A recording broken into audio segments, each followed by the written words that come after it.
I'm I'm so excited to talk to you. I'm so grateful that you said yes. I know this is a little bit of a side detour from traditionally I have producers on the show, but honestly, with everything that's been going on in our world, I've really sort of pivoted for myself how I can be a part of amplifying the movement, the Black Lives Matter movement, and how in our own small ways we can be a part of this conversation. And so it was obviously I've been a part of ManifestWorks for a while now, but I just felt like I've been wanting to talk to you forever anyway, because we never get to properly have like a real conversation at the events, but just to hear your story, who you are, and all the things. So please take it away. Yeah, and just to say before we get into things too much, like producers are the heroes, I guess, of ManifestWorks in so many ways because they are the people that ultimately decide who is on their crew and the Yeah. people that they work with, and Mm-hmm. really it is um, our relationships with producers and then their friends, producer friends, who kind of come around and really are the people that are able to make an immediate and profound change on careers Yeah. because they're the ones who open the doors. They're the ones who pass along names and resumes, and they're the ones who get to champion their crews and to act as mentors to the people they work on. And I think it's such an important thing as we look at the way and the shape and the makeup of what production is like in Hollywood. Um, I ultimately think that producers, not as much studios, not as much big organizations, are going to be the ones that really, really make a lasting impact on people. So that's a really confusing thing to start with if you don't know who I am or what I do. So maybe I can, I think it's perfect. Praise for producers. Yes. yeah. So I guess I'll start by saying I never thought I was going to create a nonprofit. That was not part of my original game plan. um, this has been a convoluted, labyrinthine way of getting here. I guess the way to start is that I was a journalist a long time ago, maybe 25, 30 years ago, briefly in Northern California. And when I moved to LA, I worked at an ad agency, and I had briefly worked as a FLAC, a spokesperson for the mayor in San Francisco on a project. And when I moved to LA, I got a job in public affairs advertising. So I started creating advertising for, you know, not product, but more like movements, issues, things like that. Mm. Not my politics too, like conservative things I did not Mm. really know what I was getting myself into. So after about a year, I was like, oh boy, this isn't the right thing. And then maybe a little bit later than that, we got bought by, I don't know, it was Omnicom or Publicis, one of the giant companies. And we had a chance of taking a teeny tiny payout, which I did. Um, and I saw a posting for a job teaching journalism at a juvenile hall. Like, oh, I was a journalist and I was a teacher. I could do that. I've never been inside of a jail before. And I went and I interviewed some journalist. I'm totally comfortable in that space and kind of excited to think about doing it in for kids. Didn't really know what a juvenile hall was, which in LA County it's a jail for children. Um, there are many of them, and at that point there were many children who were incarcerated. Probably about 4,500 kids were incarcerated each day. Um, I lucked out. The first time I got there, it was kind of an audition. They kind of put me up to see how I did with the 35 guys who came to the newspaper class that day. And I don't know how many of them were ultimately that interested in newspapers, but the other volunteers brought donuts or bagels, and it was a chance to not be in the dorms or the cells or wherever they were being kept. And I got the job. And like I said, it was a really fortunate experience for me because right off the bat, I met some amazing kids, some amazing young men. Um, and I was completely interested in hearing their stories. My privilege had been that I'd never been inside of a jail before. Mm. I didn't know anybody who had ever spent any more than a couple days in jail. And I was pretty shocked at what I encountered, the number of kids who were there because the foster care system had failed them. So in those days, occasionally, if you were not cooperative as a foster kid, or the dependency court didn't have a place for you, they could incarcerate you. If you ran away from your foster home, you could be arrested and put into a delinquency facility, which is what this was. Which I just thought, like, God, it's bad enough that for some circumstances, your parents can't care for you. You don't have, what everyone deserves, which is somebody fighting for you in a safe place, in a safe community with resources, and you end up being incarcerated because of it. And there were not opportunities here. This is not a place where you were going to go and get your life back on track and maybe find resources to help you rehabilitate, as it were. There were massive amounts of fights and drugs, and it was a profoundly unsafe place. And I can only imagine the anxiety that must have caused.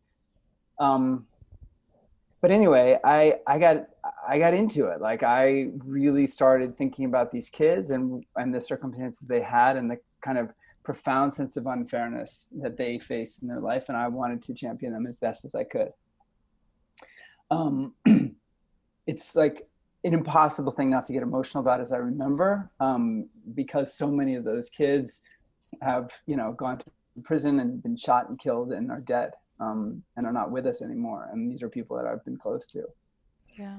But so I did that for a long time, and probably about a year after I started in the newspaper, I was like, this newspaper isn't for them. It's for the funders, it's for other people, it's for a product, and they're not really getting to control and to make it the way I would want them to. Like, this is more me than them, more what the output is. And so I thought, let's change it up, and I changed it to a book club, and that was fun. But we realized that one guy was doing all the reading and making all the comments, and everybody else was there for the donuts.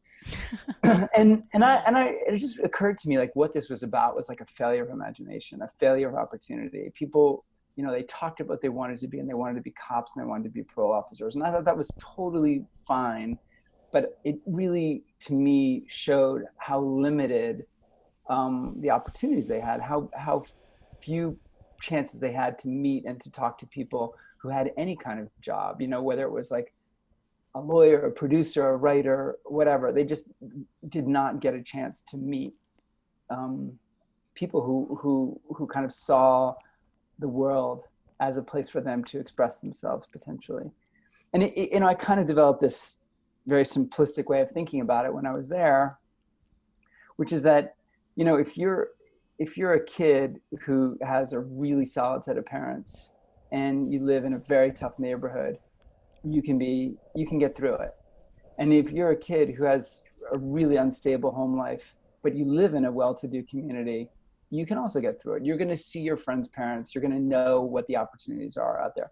But if you're a kid who doesn't have a stable family life and doesn't live in a safe community, it's impossible. And that's why you just see like a profound disproportionate nature of incarceration among brown and black kids, but specifically among poor people. And it's not, of all races, it's poor people who end up in jail. Yeah. Yeah. And so I'm doing this for now 10 years. I'm like, what is happening? The 15-year-old kids are now 25. They're cycling in and out of prison. I'm going to visit them in the Central Valley, just to say hi, to, cheer them up. I'm like, something has got to change. And I was like, what do? You have a criminal background now. You can't get a job, right? The system has failed you from childhood. And some of the charges that people have, they're felony convictions, but they're ridiculous felony convictions. Like, yes, you had a chain with you as you were walking around your neighborhood after dark because everybody else had a gun and a knife, you know what I mean? And you got arrested. Anyway. Yeah. And I was like, where is hustle? Where is hustle going to work for you? Where is some kind of street smart and savvy going to actually turn into a job? And where's a job that you could actually do where having a criminal background is not an issue, where it's really about your potential and not about your past? And I thought about construction, and I thought about, restaurants, culinary, but I didn't really see those as being pathways to living wage jobs. And I also didn't really see them as being a place where you could kind of use your totality. And like, this is all based on this this guy that I met the very first day, his name was Raul, and he was a very smart, very charismatic, lovely, lovely person who'd been, in Section 8 housing or homeless or in foster care. And when he had problems at home and the cops came because he was fighting with his brothers, delinquency. Yeah. And I was like, he could out hustle everybody on set. He's going to be hungry. He's not going to have any ego about a job being too small. And so I have asked somebody, can you put him on a set as a PA? And they did. And of course he out hustled everybody. Of course he outperformed everybody. He didn't know how to get the next job. He didn't know how to network. He didn't really know how to handle himself at the wrap party, which they probably don't do those anymore in production, but they do sometimes. not like that. So it was a good one, maybe a little too good. And he's a 19-year-old or 22-year-old kid, like in a candy shop, basically. Yeah. And the only brown kid there, so it didn't all go well. And I thought, like, God, how did I set him up? Like, what did I put him forward for that he wasn't able to succeed? And what would it have taken to have prepared him? And that's really like the genesis story of ManifestWorks. Like, what is it going to take? My feeling was, and this has kind of been borne out, is that people learn by doing. They learn on set. No matter what film school you go to, you're not going to know how to be a production coordinator or a supervisor. You're not going to know how to be a good PA. And in some ways, you're going to be a bad PA because you're going to have an expectation that you should be by the camera, calling the shots, directing scenes. You know what I mean? Yeah. Oh, and that, we had something that nobody else did in spades. We had humility and hustle and hard work. And it was like a very simple idea. And I'm not, we're not the only ones who have it. There are other programs like that. But we really focus on people coming out of delinquency, out of foster care. And then we later added homelessness to that because we had so many people coming from homelessness. And those were just not places where people were welcome in other programs that say maybe serve minorities or what have you. And, look, it took nothing. Like, we started partnering with one or two production companies, an advertising agency. And the next thing that happened is people would get a must-hire day on a set, and they would have 2 or 3 jobs that they would get through us, and they would never look back. Like, they never needed us to get them another job because they would show up and they would be so awesome and so hardworking, and everyone would love them. And it just exploded. There are some people who never even made it as far as getting a must-hire job on set because they met somebody in class, people like you who come in and volunteer, and they brought them onto set, and they never were able to make another class. They were so busy working. And that's what ManifestWorks started out to be. It's kind of a one-person show in the beginning. We changed it up a little bit last year by adding a caseworker and some counselors, with the idea being that we were just getting like phenomenal success. Like, the average salary of somebody coming to ManifestWorks is under $250 a week. And the average salary a year after they enter the program, not a year after they finish, but a year after they enter the program, is about $1,200 a week. So it is a profound change, and people are making $50,000, $60,000, $70,000 pretty quickly, and then moving up, getting union jobs. And we have lots, not everybody, but we have a decent number of people who are making it, $150,000 a year. These are people who had no access to employment before, and now they can provide for themselves and their family and even parts of their community, which has been awesome.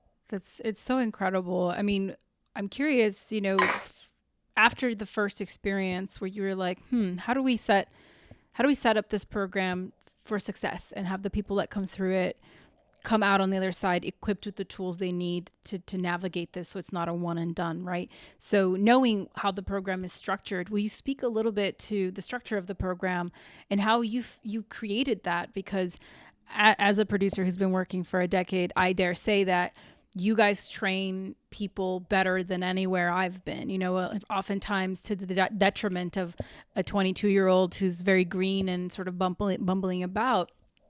These people are showing up on set fully prepared, sometimes knowing more stuff than I do. I'm like, wait, what? That's what the walkie channels mean? Like, And I think you guys have taken such a care and attention to detail and really thinking through all of the things that are going to help them, but are also going to help the people they are serving when they go into a set. So it really is two-sided, you know, and I think that that is the ultimate success of what you guys have created. So to speak to how you were able to find that. Well, one of the points you just made is really interesting. Like it serves both, right?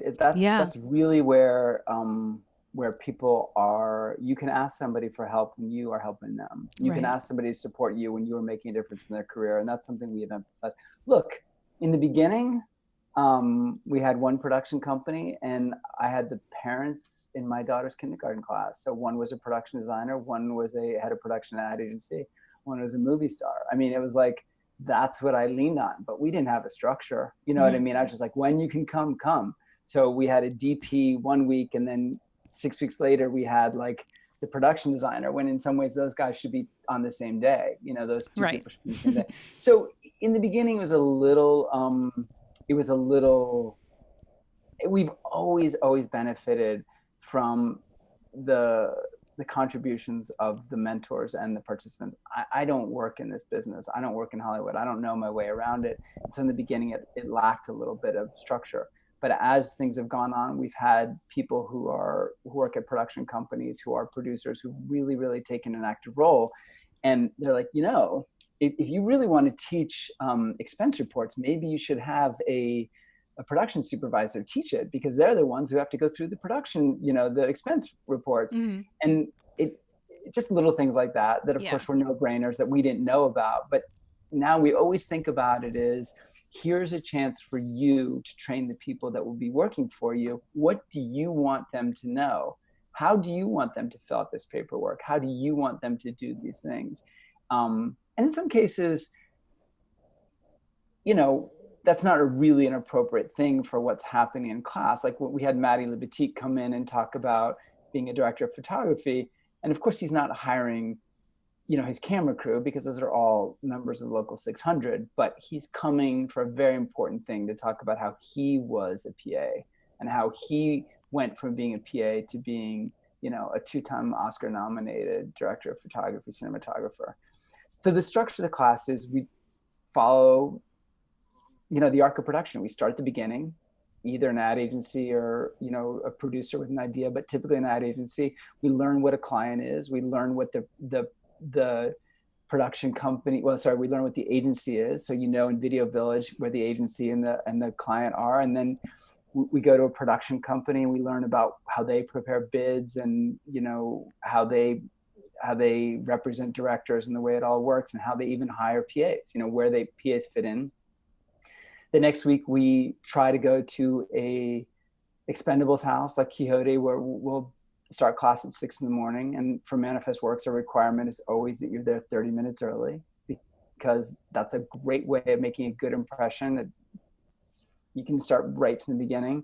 So Yeah. we're out there 5:30 in, staying there with a timer and a checklist. And the truth is, we're not trying to be jerks about it, but if people can't show up to our class on time, you can't ask a production company to hire them, because it will just undermine their own chance of success. And, you know, we're never giving up on it, people, but we're just saying, you're not ready, apply again, come back in 6 months, you know exactly what you're going to be asked to do then. And we ask people to do it. So we follow the arc of production, you know, through soundstage, editorial, music, visual effects, you know, start to finish. The goal, like I said, around Maddie or somebody in visual effects, is not to get people to be visual effects artists. It's for our people who have not had exposure or not had opportunities to have some sense of what's going on, to Yeah. have some sense of where the different jobs are, what the different jobs would be, so that when they start working, they can have a fantasy. It's so important that 90% of our guests started as PAs, and people understand, oh my God, this is my potential too. I can do this. You know, I have Yeah. this exact potential. And it's a kind of a genius thing. Look, the foster care system and the juvenile delinquency system and even the jail system in California, and especially in LA, is not good. It's a horrible institution, kind of befitting the fact that LA is the largest county in the United States. But it's also a miracle that, while all of that horrible institutionalization is happening, we also have Hollywood, which is really, really unique in the world in terms of being a merit-based, and it's not just a merit-based, but a merit-based job where people who are good can be explosive potentially in their careers. Yeah, So. I mean, I think you nailed it. One of the classes I was lucky enough to attend right before things shut down, was a networking class, and At I 72 and Sunny, right? yeah, and I just Yeah. thought it was so incredible because we all struggle with that, right? And I think there's this idea of like maybe taking for granted how easy it is to socialize for some people, how easy it is to say hello and know how to carry a conversation and the right questions to ask. I produced a documentary years back on adults with autism, and it was so fascinating to me that it felt kind of similar, where these sort of social cues and these things that we just know inherently, a lot of people have to be taught that, Yeah. and it's a tremendous skill set, and it's hard to navigate. And so, but to watch them show up with the best attitude and still try and make mistakes and learn from their mistakes is just so, honestly, like it makes you a better human. It makes you better at what you do, to constantly be around people who are willing to put themselves out there and willing to grow and take those risks. And I mean, I'm such a huge fan of what you guys are doing, because this idea of like, you cannot be what you don't see, right? But how can you even see this stuff, especially when it comes to the entertainment industry, when the only things you do see often are like the five main roles, an actor, a producer, a director. And even that is like, what is a producer? What does a producer do? And within every one of these departments, there's a slew of opportunities. Like, I didn't know until last year that a barber, for example, is a union position, Mm-hmm. and you can make a killing of a living doing something that maybe already comes to you innately.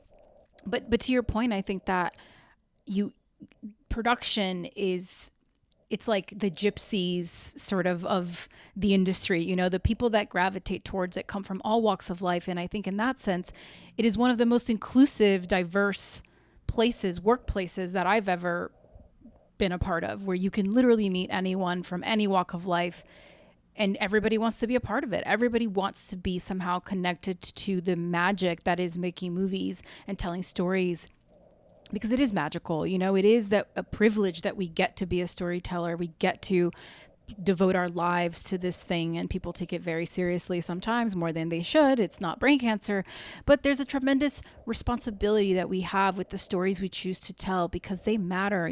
They influence kids and people all over the world. They shape perspectives. They help you see what you too can become through those stories. And so then, yes, to lift the veil from that and go a step further and say, well, maybe you don't need to be on the screen for that. There's so many opportunities behind the screen. And more importantly, we need you, because we always need an injection of new energy, of people with a good attitude. Because frankly, as the hard skills, all of that stuff can be taught.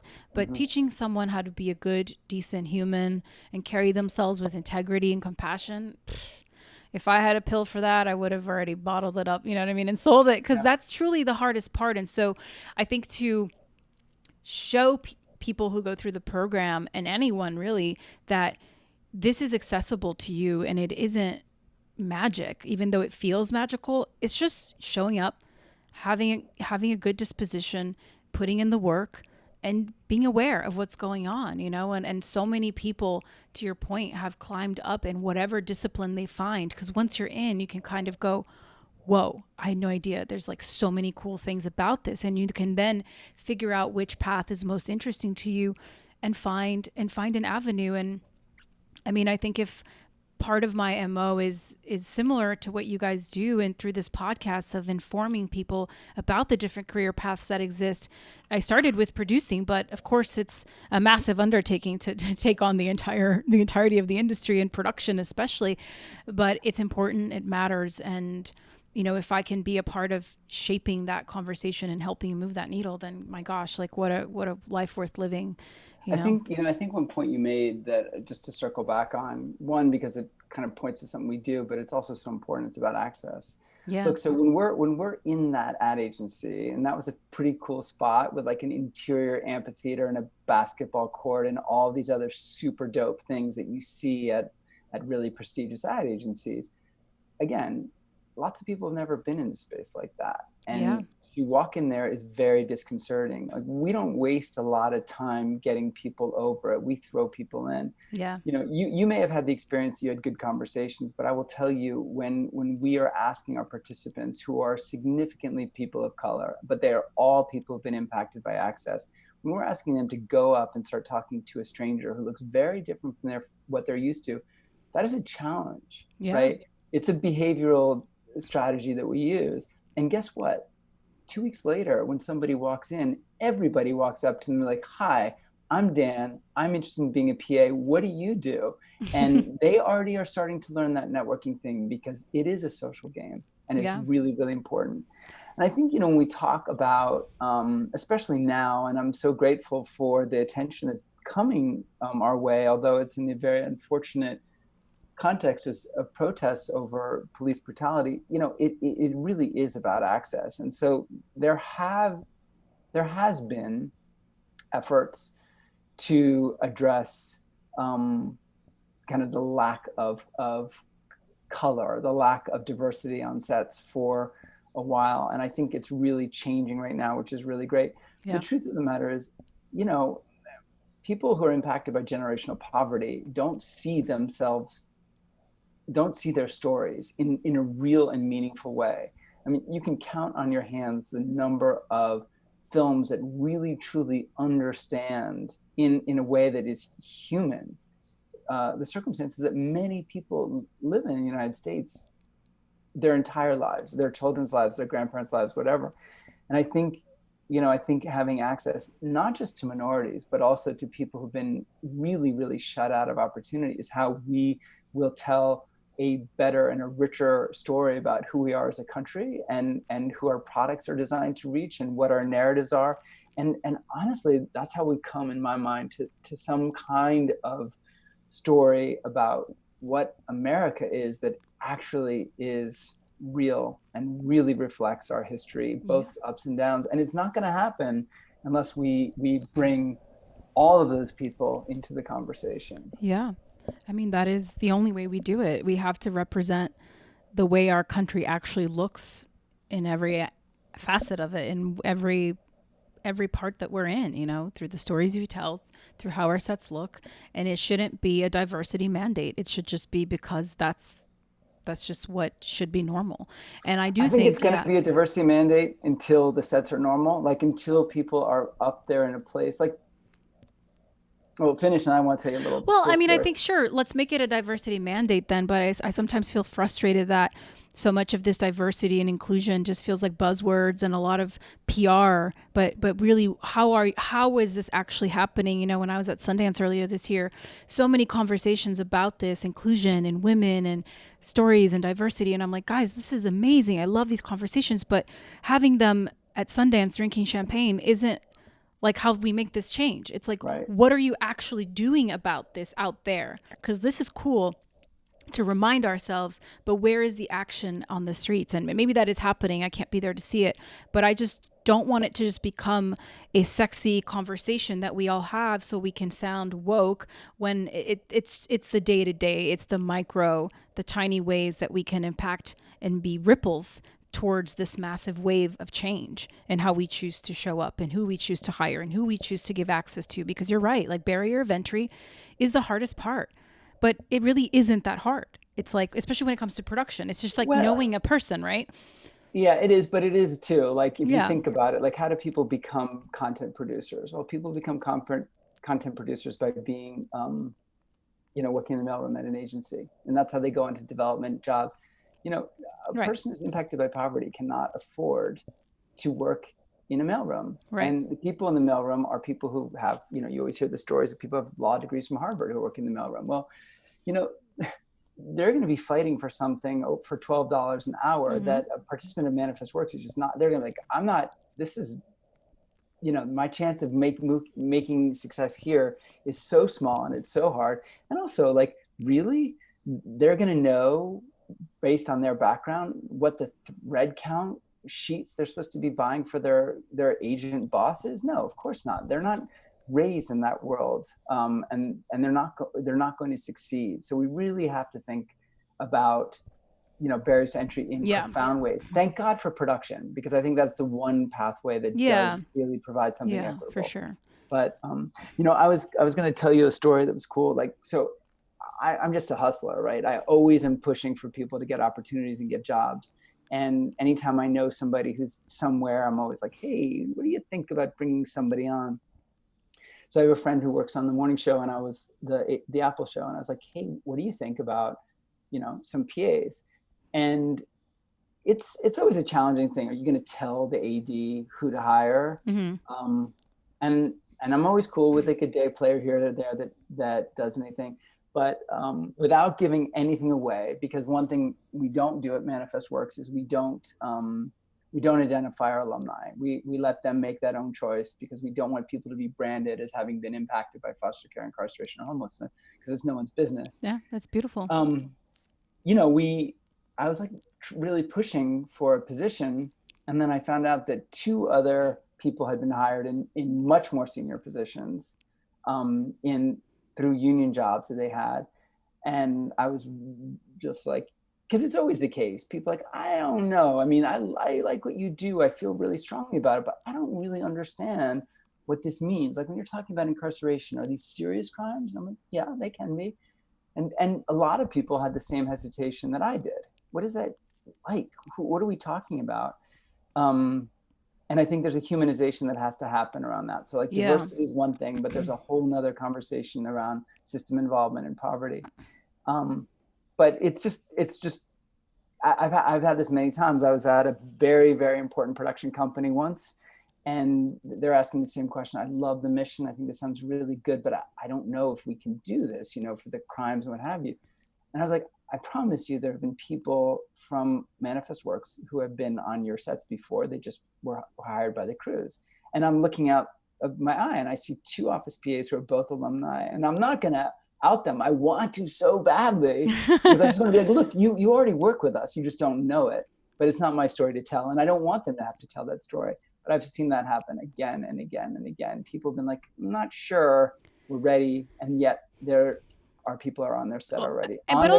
But also other people that have not gone through the program. There's a lot of people with criminal backgrounds. I have heard some stories about people after the fact, who work at very reputable companies that you just can't believe. And it's like, why is that okay over there? But because we're calling it out and we're lifting up people who we know have been impacted by this, it's all of a sudden cause for concern when they walk amongst us, all of the time, and we don't know. I had a great experience. And again, I have to tell this story to protect everyone's identity. So the head of executive producer at a production company in LA, was at a class, because she participates in an organization pretty heavily. And a friend of hers who she had dinner with on Wednesday, because they're neighbors, and he works in the business in a union job that she would know. He was in speaking, and he was like, yeah, I did 25 years in San Quentin. And he's like, you didn't know that, did you? Blah, blah, blah. Yeah. And blah, blah, blah. And, it's like you just get tears in your eyes, because she had no idea.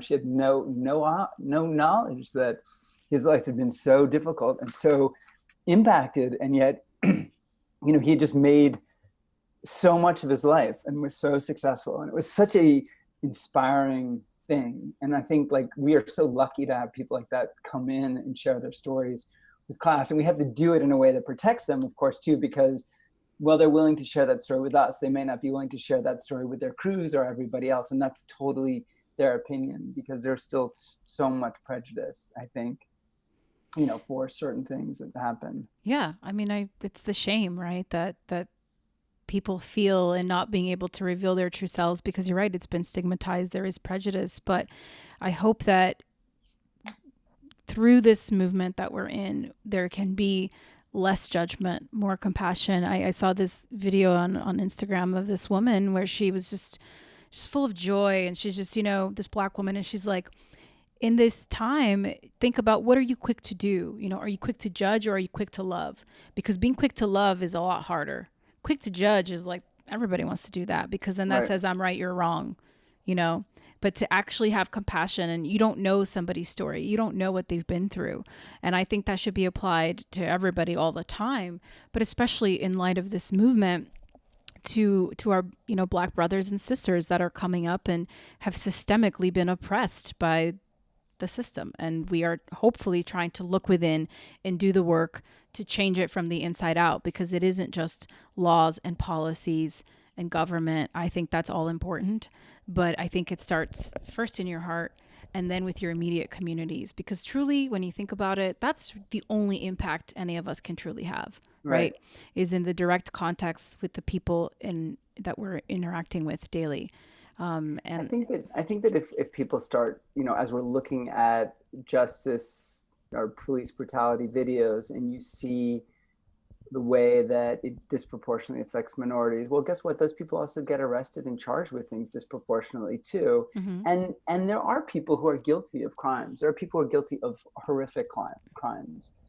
And people always ask me, well, how do you decide to let somebody in? I'm like, look, if they have done their time, if the California Department of Corrections and Rehabilitation has decided to release somebody on parole, they are having to thread a much finer needle than I will ever be able to judge. Like, Right. getting out on parole is impossible. It's impossible to do. And so the people that do it have gone back again and again and again, and they have had to deal with the restitution, they have to deal with guilt, they've had to deal with all of these things. I'm like, our job is, like you said, we're just going to love them because they haven't had that in 20 years, 30 years, or whatever. And we're going to give them opportunities they never had. And also, like, how many of those people ever had a shot? It's another thing that we always talk about. Yeah. A couple of years ago, we were doing this video that's on our website, and we had this pretty fancy creative director, and he was talking about, you know, like, I really like the idea of talking about second chances. And our room was like silent.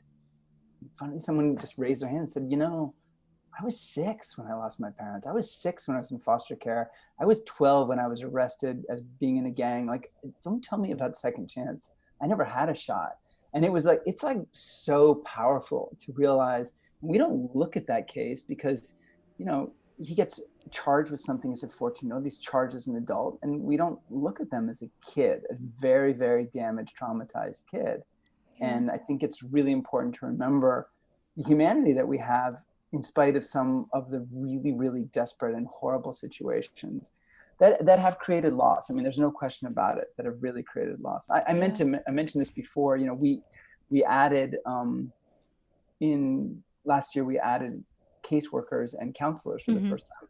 And part of it is just like, we have so much success. We always want to make sure that our participants are moving forward, and that when things trigger or things come up or the trauma comes back, we want to make sure that they don't go backwards. And so that's part of the reason why we have gone from just like an entry-level job to being an entry-level job and mid-career support and kind of lifelong scaffolding to keep all of our people on track. Because the statistics for people who've been homeless or who've been in foster care or who've been incarcerated are horrible. Yeah. And we want to keep everybody growing and moving up and, you know, buying houses, sending their kids to private school, whatever it is that they want to do. We want that to be the path. That's the only way. It requires the community to help support and uplift these people. When I was at one of the protests here in LA in front of City Hall, you know, this one guy spoke and he was like, look, I was in prison. I was a dumb kid. He's a Latino kid. He's like, I made poor choices and I paid my price. But he's like, I didn't come out of jail and become a better person because of the jail system or because of what happened in there. It was coming out and having my community support me and love me and help me become the man I am today. And he was saying that to everybody. It's like, we are all here to help each other. And to me, that's so much of what the movement is about, you know, is really remembering to care for one another all the time. And I know that's can be very a political statement, I guess, because people have all sorts of different things. And, you know, I have a different, I guess, heart for it all, because I did immigrate here when I was 9 years old. I didn't have a choice, but I'm grateful that my parents made that sacrifice. But I didn't learn English, until I was 9 years old. And I was always behind. And I just had the privilege of being a person who appears white and sort of fit in, even though I was like an alien, weird kid with no teeth when I moved who didn't speak the language. But I also have no memory of my life at that time. So I still don't know the traumas that I faced. And so I think back on like, wow, if that was my experience, and that's probably like 3 to 4% of what everyone else who is less fortunate to not have, white skin or whatever goes through, then I can't even begin to imagine. So I just feel so connected to this cause. And it really, for me, was a jolt, like a jolt of, I have already always been a proponent for all of these things because of my path and my journey, and the way that I've been able to create my career out of nothing. I didn't come here with contacts. I didn't work at an agency. I Right. just kind of worked my way up through the trenches. Like everything I really feel grateful that I earned, but I also had people help me along the way. I didn't get there on my own. Nobody does, right? Something you said really moved me. Um, and I think it's a really interesting thing for you and your job and your producer friends. We kind of talked about the idea of access before and stories. And,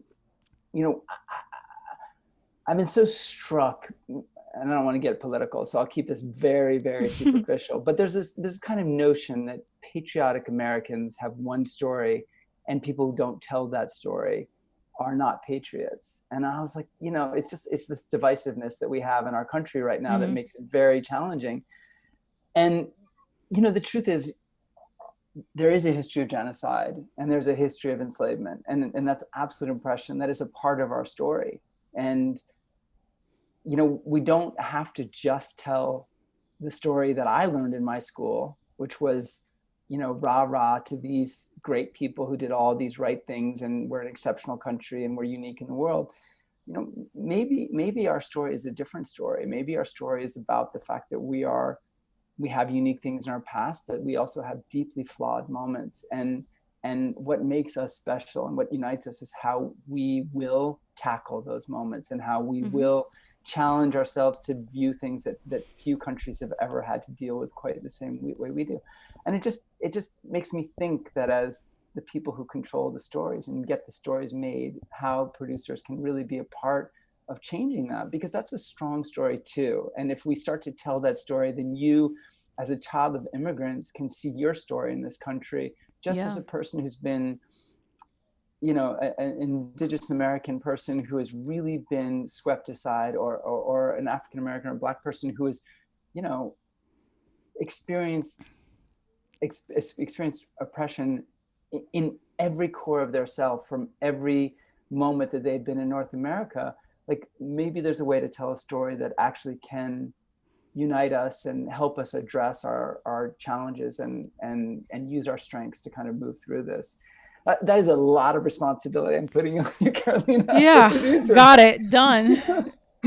No worries. But I look, I welcome the challenge. I think that this is the moment, like you said, to rise up and really with the people who do have hiring power, who can change the conversation, who can change the narrative, who can set the tone on a set, who can really, you know, be sort of the driving force for a lot of this. I think that is a responsibility that needs to be taken seriously.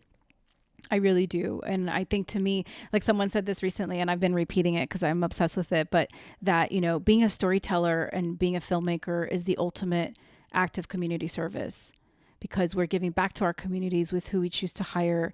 We're giving back to the world with the stories we choose to tell. And this is the time. And I think independent producers, especially, because my background is mostly independent filmmaking, more than ever are sort of, I think, going to really be able to have their voices heard, because in light of Black Lives Matter, but especially with COVID, like, independent producers are thrifty and they know how to hustle. They know how to make things happen with like two sticks and a guy. So like right. we can thrive in an environment where we have to pivot and be creative to still make production happen in this world where we now have to have extra precautions for the safety of everybody involved. So Yep. who better to creatively problem solve all of these sort of challenges, then I think the producers and the independent film community and everybody in between. And so a lot of the conversations I've been hearing with my producer friends are very rooted in that. And it gives me, for as dark as this time is, I feel incredibly inspired and I feel tremendous optimism that it's a privilege and an honor to get to be in this industry and to get to do this job and to get to like use what I have created from myself to help lift others up. And that's my commitment in my life. And if I can find success and that's the legacy I leave behind, then Yeah, people who watch this and listen to this later need to remember that we've been stuck in our homes for 3.5 months right now. And so yeah, not only are we dealing with that world, but also like the insanity on our homes. The other part of it is just like we have to make sure that all the changes that are happening on set in production also get reflected in the content creators, in the people who make the content too. yeah, Because if in fact that pathway does not also provide for different types of people to share their stories, we're going to be limited to the people who could, for example, work in the mailroom at CAA because they have parents supporting them, and yeah, and that is a different group than what we are, and yeah. and so the change has to be I I can tell all you across. there are movements happening. I can tell you that people who have power and believe in this movement, believe in this change, and want this to be the new normal for our country, for our industry, are diligently working behind the scenes to craft how we can reimagine this industry and create this opportunity so that the people that are the gatekeepers of what content gets made at the very top echelon of the industry aren't just white men, Right. you know. And it's happening. I mean, the people that slowly this change will happen. It just takes a bit of time, but I see it and I have a lot of hope. And I think the kids that are coming up behind me are just powerful, and it just, like I said, it just gives me so much hope. And in the darkness of all of this, I just really have to remember that I choose to believe in that. I choose to believe that we're working towards a better world, as opposed to, oh, it's all doomed. Who cares anyway? Like, we've been through movements like this before, or didn't have, whatever, all of that narrative. Like, I just refuse to listen to that narrative. I think we get to write it and we're living it. And that's what I want, the story I want to create for my life and for this world. That's what I want to Yeah. do. Yeah. But we are almost at an hour because, like I said, things go by quickly. But I do want to ask you, doing this work must be really difficult because I can't imagine the stories you've heard, the things you've seen, yet you still show up every day and keep pushing forward. So what is it that fills your well? How do you find the strength and the courage, frankly, to keep doing such incredibly challenging, demanding work to show It's up for easy. yourself? It's easy, and I'll tell you why. The thing is, like, it's like going to church every day. Like, the people that we serve, the people who we are serving, are so inspiring. The hardest part of the job to me is that now, like, it's not a one person show. I have a lot of responsibilities on fundraising and making money, and so I'm doing a lot more of that than I am working with individual people. But if I'm in the classroom, if I get to be around people, if I get to see what they're doing, I'm so blessed to be Yeah. able to watch people like blossom like this. Like, you're talking about people who profoundly change everything in their life, their worldview, everything in 12 weeks. Like, I'd say watching a miracle is so profoundly rewarding. That part of it, the service part of it, is easy and lovely. You know, Look, I'm a grown up and I got to act like a grown up. And so there are certain grown up things that are not nearly as much fun as that. But as long as we're doing that work, um, it's also raw too. Sometimes you just have to develop a trust. And sometimes you have to almost force a trust on people. So people don't know who you are. They don't believe you. They don't understand why you're doing it. Is this a little too good to be true? Who is that old white guy there? And yeah, don't trust me, whatever. I'll prove to you the value of what we're talking about. And that's going to happen. And I love that. Like, I'm so grateful for people to get opportunity. I don't want people to be alumni of ManifestWorks. I want them to have good lives. Like, they don't have to come back. They don't have to speak. The number of our alumni who donate to our program is astonishing. Wow. Like, people who have traditionally probably had very limited traditions of philanthropy become regular donors and speak up and participate and are there. You saw the event, you were there. Our two speakers were alumni who just graduated. They could not have recognized themselves from 6 months before. They were so different already than who they were when they walked in the door. Like, I mean, that's like, it's just, I feel like I have the best job in the world, actually. I think you do. I just think you're awesome, and the program is incredible, and committed to supporting you guys in all the ways that I can, because I think you guys have been ahead of this movement even before it's become a more globalized, sensationalized conversation, which is necessary, and I'm glad we're here talking about it. But I'm just so grateful to know you guys. Well, Carolina, thank you for giving us this platform and sharing us with your friends, so that people can hear more about us, because we are still tiny and kind of under the radar, and we're always looking for people who really understand what we are and what we do and kind of joining with us, because in a sense, every one of the participants who comes to our program needs shoulders of other people to stand on or lean against or to mentor them. And we're always grateful for you and all of your friends and listeners. Well, on that note, how for the people listening who are in the business, I have all kinds of listeners, some people who are just starting out and looking for their path, and some who are kind of seeped on a path and looking for guidance and community. But for those who are listening who do want to support what you guys are doing, what is the best way for them to do that right now? I think it depends on what tools they have. So the number one thing that I always ask for, people always think I should be asking for money, and I do, but the thing I really want is jobs. It's that first chance at a job. And so if you're ever in a position to hire crew, info@manifestworks.org, just shoot me that email and I'll get you really good people really quickly. Yeah. And of course, people who are inspired, we love donations because we thrive on them, and that's how we do what we do. But we also take people to volunteer in our classes, and the same thing, people know what they can contribute. We're happy to have people there. We need people to show up every single Saturday, because it's conversations that you have with industry professionals that help you learn how to talk to industry professionals. Yeah. And that's why we have, production lunches every class, is because one, we want our participants to learn how to do that, but we also want people to have a chance to break bread with people that they may or may not work with, but just to get that practice. So all that stuff. I love that. Are there any other ways that we can continue to be held accountable as non-BIPOCs and continue to do our part in light of this movement? I mean, there are other people you can talk to. I might be able to connect you with some. I don't know that I'm the one to say. I get a lot of feedback. I have a very, very dynamic community of alumni who have a lot to say, and I just try and listen and learn from them. And they might be better people to speak on that issue. I would just say that, as much as I know, and I don't know anything, but as much as I know, it's been because I've been privileged to be a part of a community that I didn't have access to before.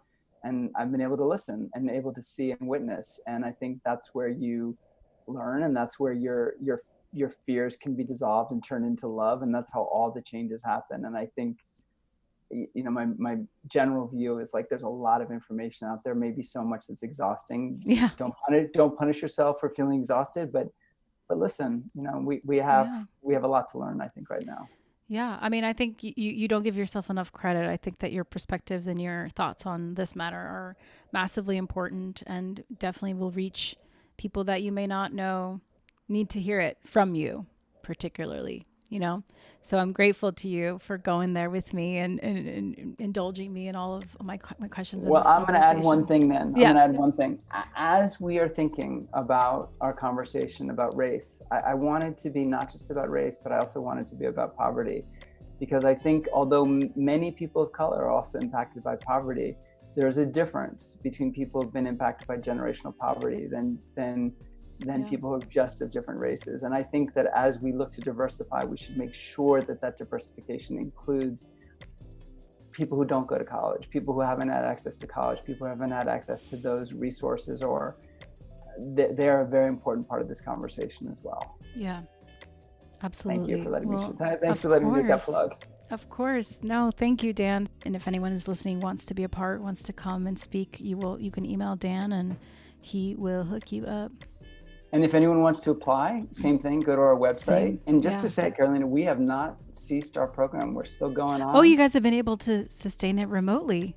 We have, and we are actually having our first class back up in about 2 weeks. And that's one where we get to practice putting our COVID protocols in set to protect our participants and also teach them how to be good at COVID protocols when they go on set, because production is starting to return. Yep. And we want, as always, the best trained PAs around. And so part of that is understanding how to navigate this new space. So, well, amazing. Well, hopefully I'll get invited to be a guest speaker then.